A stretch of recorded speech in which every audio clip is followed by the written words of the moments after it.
Congress, I have the high privilege and distinct honor of presenting to you His Excellency Narendra Modi, the Prime Minister of the Republic of India.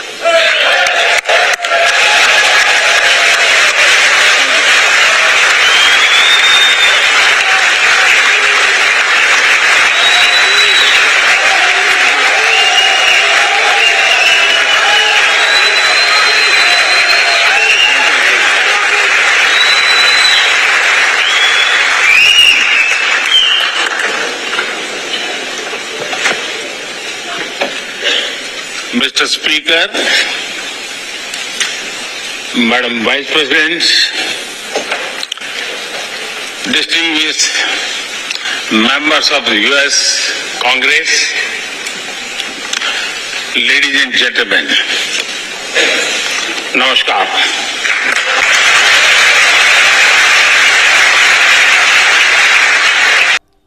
आप देख रहे थे अमेरिकी कांग्रेस में PM Modi का दूसरी बार संबोधन। नमस्ते, स्वागत है आपका जेपीएमडी में। मैं हूं प्रियंका प्रिया। चलिए शुरू करते हैं। अमेरिकी कांग्रेस में पीएम मोदी के संबोधन के समय 15 बार दिए गए स्टैंडिंग ओवेशन। अमेरिकी कांग्रेस की संयुक्त बैठक में प्रधानमंत्री नरेंद्र मोदी के संबोधन के दौरान उन्हें 15 बार स्टैंडिंग ओवेशन दिए गए और 79 बार तालियां बजाई गईं। एक वीडियो में पीएम मोदी के संबोधन खत्म होने पर पीएम मोदी के संबोधन खत्म करने पर सांसद मोदी मोदी के नारे लगाते दिख रहे हैं। गौरतलब है पीएम मोदी अमेरिकी कांग्रेस को 2 बार संबोधित करने वाले पहले भारतीय प्रधानमंत्री हैं। अब यहाँ ध्यान रखना है कि कोई भी चीज़ पहला होता है तो उससे जरूर क्वेश्चन बनता है। तो मोदी जी अमेरिकी कांग्रेस में 2 बार संबोधन करने वाले पहले भारतीय प्रधानमंत्री हैं। एक अन्य एआई अमेरिका व इंडिया में महत्वपूर्ण प्रगति हुई है। अमेरिकी कांग्रेस में पीएम मोदी। अमेरिकी कांग्रेस के संयुक्त सत्र को दूसरी बार संबोधित करते हुए प्रधानमंत्री नरेंद्र मोदी ने कहा है, पिछले कुछ वर्षों में एआई आर्टिफिशियल इंटेलिजेंस में काफ़ी प्रगति हुई है। उन्होंने कहा इसी के दौरान एक अन्य एआई अमेरिका और इंडिया में और भी महत्वपूर्ण प्रगति हुई है। पीएम मोदी के इस टिप्पणी के बाद अमेरिकी कांग्रेस ने उन्हें स्टैंडिंग ओवेशन दिया। इस साल अब तक हज के लिए करीब 15 लाख विदेशी नागरिक पहुंचे मक्का, सऊदी अरब। अधिकारियों का कहना है कि 2023 में हज यात्रियों की संख्या कोविड-19 से पहले के स्तर पर पहुंचने की उम्मीद है। 2019 में 24 लाख लोगों ने हज यात्रा की थी। कौन है बिहार में दफनाए गए आखिरी मुस्लिम कश्मीरी शासक जिनकी कब्र पर पहुंची महबूबा? पीडीपी प्रमुख महबूबा मुफ्ती गुरुवार को कश्मीर के आखिरी मुस्लिम शासक यूसुफ शाह चक, अब यहाँ इस शासक का नाम याद रखना है, कश्मीर के आखिरी मुस्लिम शासक कौन थे? यूसुफ शाह चक की नालंदा स्थित कब्र पर पहुंची। चक ने 1579 से 1586 तक कश्मीर पर शासन किया था और मुगल सम्राट अकबर ने उन्हें धोखे से कैद करने के बाद नालंदा निर्वासित किया था।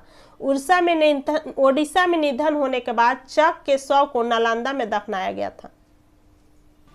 तमिलनाडु में 5 करोड़ की कीमत का 1137 किलोग्राम प्रतिबंधित समुद्री खीरा हुआ जब्त। भारतीय तटरक्षक बल ने रामनाथपुरम तमिलनाडु में मंडपम के पास समुद्र में फेंका गया लगभग 1137 किलोग्राम प्रतिबंधित कच्चा समुद्री खीरा जब्त किया है, जिसकी कीमत 5.11 करोड़ बताई जा रही है। गौरतलब है समुद्री खीरे एक कल शाखा वाले समुद्री जीव हैं और वन्य जीव संरक्षण अधिनियम 1972 के तहत उनका संग्रह या व्यापार करना प्रतिबंधित है। अब यहाँ ध्यान रखना है कि समुद्री खीरा क्या है? एक समुद्री जीव है, ये जीव है समुद्री खीरा। आज बिहार में विपक्षी दलों की बैठक हो रही है। अब जान लेते हैं कि किन किन पार्टी के नेता इसमें शामिल हो रहे हैं। बिहार के मुख्यमंत्री नीतीश कुमार ने लोकसभा चुनाव 2024 से पहले आज पटना में विपक्ष की बैठक बुलाई है, जिसमें 18 पार्टियों के नेताओं के शामिल होने की संभावना है। इसमें कांग्रेस के राहुल गांधी, मल्लिकार्जुन खड़गे, आप से अरविंद केजरीवाल, टीएमसी से ममता बनर्जी, सपा से अखिलेश यादव और शिवसेना से उद्धव ठाकरे के शामिल होने की उम्मीद है। अमेरिकी जांच की रिपोर्ट के बीच 52,000 करोड़ रुपए घटा अडानी समूह का बाजार पूंजीकरण। अमेरिकी नियामक ने अडानी ग्रुप के अमेरिकी निवेशकों से पूछताछ शुरू की है। हिंडनबर्ग रिसर्च के आरोपों के बाद ग्रुप के साथ उनकी क्या बातचीत हुई थी। आम आदमी के रूप में व्हाइट हाउस घूमने गए पीएम मोदी की 30 साल पुरानी तस्वीर हुई वायरल। अमेरिका के अपने पहले राजकीय दौरे पर मंगलवार को न्यूयॉर्क पहुंचे पीएम मोदी ने गुरुवार को व्हाइट हाउस में कहा था, 3 दशक पहले व्हाइट हाउस को बाहर से देखा था। वेस्ट इंडीज के खिलाफ वनडे और टेस्ट सीरीज के लिए भारतीय टीम का हुआ ऐलान। बीसीसीआई ने शुक्रवार यानी आज 23 जून को वेस्ट इंडीज के खिलाफ वनडे और टेस्ट सीरीज के लिए भारतीय टीम का ऐलान कर दिया है। टेस्ट सीरीज के लिए अजिंक्य रहाणे को उप कप्तान बनाया गया है, जबकि ऋतुराज गायकवाड़ को टेस्ट टीम में भी शामिल किया गया है। वहीं वनडे टीम में संजू सैमसन और जयदेव उनद्कट को भी शामिल किया गया है। कल हम लोगों ने जाना था फ्रेंड्स कि दुनिया के सबसे अच्छे 10 शहर कौन है, और आज हम लोग जान लेते हैं कि दुनिया में सबसे बेकार 10 शहर कौन है। इकोनॉमिस्ट इंटेलिजेंस यूनिट यानी जिसको जारी किया है कि दुनिया के में रहने के लिए 10 बेकार शहर की सूची किसने जारी की है, तो इकोनॉमिस्ट इंटेलिजेंस यूनिट द्वारा जारी सूची के मुताबिक दुनिया में रहने के लिहाज से सबसे खराब शहर दमिश्क सीरिया का है। इसके बाद लीबिया का शहर त्रिपोली, अल्जीरिया का शहर अल्जियर्स, नाइजीरिया का शहर लागोस, पाकिस्तान का शहर कराची, पापुआ न्यू गिनी का शहर पोर्ट मोस्बी, बांग्लादेश का ढाका, जिम्बाब्वे का हरारे, यूक्रेन का कीव, कैमरून का डुआल इसका स्थान है। इस सूची में 173 शहर को शामिल किया गया है। राजस्थान के 401 राजकीय महाविद्यालयों में स्थापित होंगे ओपन जिम, 18 करोड़ रुपए खर्च होंगे। अब हम लोग यहाँ मेन देख लेते हैं कि राजस्थान के मुख्यमंत्री कौन है, अशोक गहलोत। उन्होंने 18.04 करोड़ के वित्तीय प्रावधान की स्वीकृति दी है ओपन जिम के लिए। से होप ने तोड़ा कोहली का रिकॉर्ड, 15 वनडे शतक पूरे करने वाले तीसरे सबसे तेज क्रिकेटर बने। वेस्ट इंडीज के कप्तान से होप, अब यहाँ याद रखना है कि वेस्ट इंडीज के कप्तान कौन है, से होप ने गुरुवार को विराट कोहली का रिकॉर्ड तोड़कर वनडे क्रिकेट में तीसरे सबसे तेज 15 शतक पूरे करने वाले बल्लेबाज बन गए हैं। उन्होंने विश्व कप क्वालिफायर 2023 के मैच में नेपाल के खिलाफ 107 गेंद पर अपना 15वां वनडे शतक लगाया। होप ने यहां तक पहुंचने के लिए 105 पारियां ली, जबकि कोहली ने 106 पारियां ली थी। इंटरनेशनल बॉक्सिंग एसोसिएशन की मान्यता वापस ली गई। इंटरनेशनल ओलंपिक कमेटी ने इंटरनेशनल बॉक्सिंग एसोसिएशन की मान्यता वापस ले ली है। गुरुवार को यानी 22 जून को आयोजित आईओसी के विशेष सेशन में आईबीए की मान्यता वापस लेने के मुद्दे पर हुई वोटिंग में एक मुकाबले में 69 वोट पड़े। आईओसी ने कहा कि आईबीए प्रशासन वित्त और अन्य मामले में सुधार करने में विफल रहा है। भारतीय मूल के 40 लाख लोग अमेरिका के विकास में दे रहे हैं योगदान, व्हाइट हाउस में पीएम मोदी। भारतीय मूल के 40 लाख से अधिक लोग अमेरिका के विकास में योगदान दे रहे हैं, इसलिए तो अमेरिका आगे बढ़ रहा है। राजस्थान सरकार कृषि विषय में पढ़ाई करने वाली छात्राओं को देगी 40,000 तक की प्रोत्साहन राशि। राजस्थान राज्य सरकार के मुताबिक कृषि विषय का चयन करने पर सीनियर सेकेंडरी में 15,000 रुपये सालाना और ग्रेजुएशन पोस्ट ग्रेजुएशन में 25,000 सालाना और पीएचडी में 40,000 सालाना देने का प्रावधान है। सीएम गहलोत यह बेटियों के लिए एक नजीर है। नासा और इसरो 2024 में आईएसएस पर संयुक्त मिशन भेजेंगे व्हाइट हाउस। ये बहुत ही महत्वपूर्ण है, आने वाले कोई भी प्रतियोगिता परीक्षा में इससे क्वेश्चन जरूर ही देखने को मिलेगा। व्हाइट हाउस ने गुरुवार को यानी 22 जून को व्हाइट हाउस ने गुरुवार को कहा कि भारत ने आर्टेमिस संधि में शामिल होने का फैसला लिया है।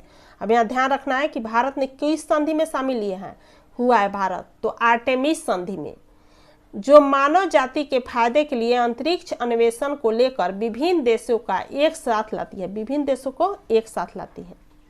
अमेरिकी अंतरिक्ष एजेंसी नासा और भारतीय अंतरिक्ष अनुसंधान संगठन इसरो 2024 में अंतर्राष्ट्रीय अंतरिक्ष स्टेशन पर संयुक्त मिशन भेजने के लिए सहमत हुए हैं और इस संधि का नाम क्या है? आर्टेमिस संधि। ये बहुत ही इंपॉर्टेंट है। बंगलुरु और अहमदाबाद में अमेरिका और यूएसए के सिएटल में भारत खोलेगा वाणिज्य दूतावास। व्हाइट हाउस के एक अधिकारी ने गुरुवार को बताया कि अमेरिका 2023 में लोगों के बीच आपसी संबंधों को मजबूत करने के लिए बंगलुरु और अहमदाबाद में 2 नए वाणिज्यिक दूतावास खोलेगा, जबकि भारत सिएटल यूएस में वाणिज्यिक दूतावास स्थापित करेगा। यानी अमेरिका भारत के बंगलुरु और अहमदाबाद में दूतावास खोल रहा है और भारत अमेरिका के सिएटल में वाणिज्यिक दूतावास खोल रहा है। गौरतलब है भारत के वाशिंगटन के अलावा New York, San Francisco, Chicago, Houston और अटलांटा में 5 वाणिज्यिक दूतावास है। रेलवे ने शेयर की लखनऊ में पुनर्विकसित हो रहे गोमती नगर स्टेशन के प्रस्तावित डिजाइन की तस्वीरें। रेल मंत्रालय ने उत्तर प्रदेश की राजधानी लखनऊ में पुनर्विकसित हो रहे गोमती नगर स्टेशन के प्रस्तावित डिजाइन और निर्माण कार्य की तस्वीरें शेयर कर बताया कि यहाँ क्या क्या कार्य कितने फीसदी पूरे हो चुके हैं। मंत्रालय ने बताया कि नॉर्थ टर्मिनल इमारत का 75%, फ्लाईओवर का 40% और 2 लेवल अंडरग्राउंड पार्किंग का स्ट्रक्चर कार्य पूरा हो चुका है। फिच ने 2023-24 के लिए भारत की जीडीपी वृद्धि दर के अनुमान को 6% से बढ़ाकर 6.3% कर दिया है। रेटिंग एजेंसी फिच रेटिंग्स ने चालू वित्त वर्ष के 2023-24 के लिए भारत की जीडीपी वृद्धि दर के अनुमान को बढ़ाकर 6.3% कर दिया है। इससे पहले फिच ने भारत की जीडीपी वृद्धि दर 6% रहने का अनुमान जताया था। गौरतलब है फिच ने मार्च में 2023-24 के लिए जीडीपी वृद्धि दर के अनुमान को 6.2% से घटाकर 6% किया था। हम प्रकृति के दोहन में विश्वास नहीं रखते, जलवायु परिवर्तन से जुड़े सवाल पर व्हाइट हाउस में पीएम। व्हाइट हाउस में प्रेस कॉन्फ्रेंस के दौरान प्रधानमंत्री नरेंद्र मोदी ने जलवायु परिवर्तन से जुड़े सवाल पर कहा, हमारी संस्कृति परंपरा में पर्यावरण का अत्यंत महत्वपूर्ण स्थान है। हम प्रकृति के दोहन में विश्वास नहीं रखते हैं। उन्होंने कहा, भारत सिर्फ अपने पर्यावरण की रक्षा के लिए काम नहीं करता, बल्कि हम कई वैश्विक पहल भी कर रहे हैं। पीएम मोदी होंगे दिल्ली विश्वविद्यालय के शताब्दी समारोह के समापन कार्यक्रम में मुख्य अतिथि। प्रधानमंत्री नरेंद्र मोदी 30 जून को आयोजित होने वाले दिल्ली विश्वविद्यालय के शताब्दी समारोह के समापन कार्यक्रम में मुख्य अतिथि के तौर पर शामिल होंगे। दिल्ली विश्वविद्यालय के जनसंपर्क अधिकारी अनूप लाठर ने कहा कि केंद्रीय शिक्षा मंत्री धर्मेंद्र प्रधान, अब यहाँ ध्यान देना है कि केंद्रीय शिक्षा मंत्री कौन है, धर्मेंद्र प्रधान, इस कार्यक्रम में शामिल होंगे। समापन समारोह विश्वविद्यालय के खेल परिसर स्थित मल्टीपर्पज हॉल में आयोजित होगा। बाइडेन ने पीएम मोदी का व्हाइट हाउस में किया स्वागत, कहा, आपकी मेजबानी करना मेरा सौभाग्य। बाइडेन ने कहा कि भारत अमेरिका के संबंध 21वीं सदी के सबसे मजबूत संबंधों में से एक है। इस दौरान पीएम मोदी ने उनका आभार जताया। स्विस बैंकों में भारतीयों द्वारा रखी गई राशि 11% घटकर 2022 में रही 30,000 करोड़ रुपए। स्विस नेशनल बैंक के मुताबिक स्विस बैंकों में रखी हुई भारतीय नागरिकों और कंपनियों की राशि 2022 में 11% घटकर 3.42 बिलियन स्विस फ्रैंक करीब 30,000 करोड़ रुपए रह गई है। गौरतलब है कि इसके एक साल पहले 2021 में स्विस बैंक में भारतीय ग्राहकों ने 3.83 बिलियन स्विस फ्रैंक की राशि रखी थी, जो 14 वर्षों का उच्चतम स्तर था। व्हाइट हाउस में पीएम मोदी के स्वागत के लिए पेन मसाला बैंड ने गाया छाया छाया गाना। व्हाइट हाउस में प्रधानमंत्री नरेंद्र मोदी के स्वागत के लिए दुनिया के पहले दक्षिण एशियाई आका पाला ग्रुप ने पेन मसाला ने बॉलीवुड गाने छाया छाया पर परफॉर्म किया, जिसका वीडियो सामने आया है। इस दौरान भारतीय समुदाय के कई सदस्य व्हाइट हाउस के लॉन में इकट्ठे हुए थे। गौरतलब है कि आका पाला बिना वाद्य यंत्र की गाई जाने वाली एक शैली है। लोकतंत्र हमारे डीएनए में है, मुस्लिमों के अधिकार से जुड़े सवाल पर व्हाइट हाउस में पीएम मोदी। प्रधानमंत्री नरेंद्र मोदी ने गुरुवार को व्हाइट हाउस में प्रेस कॉन्फ्रेंस के दौरान भारत में अल्पसंख्यकों और मुस्लिमों के अधिकारों के संरक्षण के लिए भारत क्या कर रहा है पूछे गए सवाल पर कहा, भारत के लोकतांत्रिक मूल्यों में कोई भेदभाव नहीं है। उन्होंने कहा, लोकतंत्र हमारे खून में है। भारत और अमेरिका दोनों के डीएनए में लोकतंत्र है। राष्ट्रगान बजने के दौरान अमेरिकी एयरपोर्ट पर बारिश में खड़े रहे पीएम मोदी। प्रधानमंत्री नरेंद्र मोदी का एक वीडियो सोशल मीडिया पर सामने आया है, जिसमें वह अमेरिका के ज्वाइंट बेस एंड्रूज एयरपोर्ट पर अमेरिका और भारत के राष्ट्रगान बजने के दौरान बारिश के बीच खड़े नजर आ रहे हैं। पीएम मोदी ने ट्वीट किया, भारतीय समुदाय के गर्मजोशी भरे स्वागत और इंद्र देवता के आशीर्वाद ने आगमन को और खास बना दिया। धन्यवाद जेपीएमडी से जुड़ने के लिए।